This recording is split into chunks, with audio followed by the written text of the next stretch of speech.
markastoo nasraa bulshada Soomaalidu wax walba fool xumay sameeyay oo saamka khalaas salku way soo taabatay haddana wax ka sii fool xumaa ka dad sameeyay marka waran 28 nin oo kufsaday laba hablood oo yaryar baa ka sheekay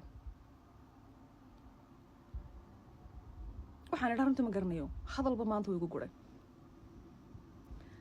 qofka dumar Soomaalida ee dhulka Soomaalida ku nool waxay ka dhigan tahay shimbir bilaa baadada oo kayn cidlaa bahala kula nool intee leeg bay noolaan baad malaynaysaa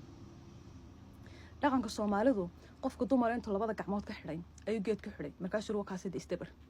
oo kaasay adduunka iska dhicin ma garatay haddaan maanta awood u hayo inaan qof kasta oo dumar ah oo dhulka Soomaalida joogta aan ka kaxayn karo kulli wallahi waan ka kaxayn lahaa xabad qura kaga maantaken dhulka Soomaalida xawayaan uma ku noolaan kala yaraga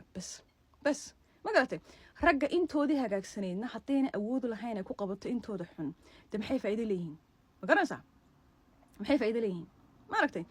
maxaa keenay in hadii jeer inta xun iyo hadii jeer xoog badato maxaa keenay inta xun iyo hadii jeer badato ma garatay haddii inta hagaagsan oo runa ay tahay meena awood u hesheen inay qabato inta baas ee xun ee xumaanta ku kacaysa imika sheekhadeena Soomaalida saaw eeg ma maqlaysid mid qura oo kufsiga ka hadlaya mid qura la rabo waxaan joojiyay argmaysid hadii jeer dumarka ku mashquulsan xijaab xidhay istuuduubay halkan fadhiistay sanad hada sheenay xitaa mid baarkay kiishaliga hablo xidhay midabkooda ka sheekeynaya muxuu yiraahdaa soddon hablood kiishaliga arag ana fajacayba ana qof dumar ah baan dumarka kiishooda aan aragay midabada yihiin ma garanaysaa markaas fajacay marka dumarka Soomaalida أنا واحد كله طليان ما قرني أنا هين إسكجت أقولك سمعنا إسكجت دريرة فإذا ما لها ماشي حويان في ركوب ترى هذا الإسلامية.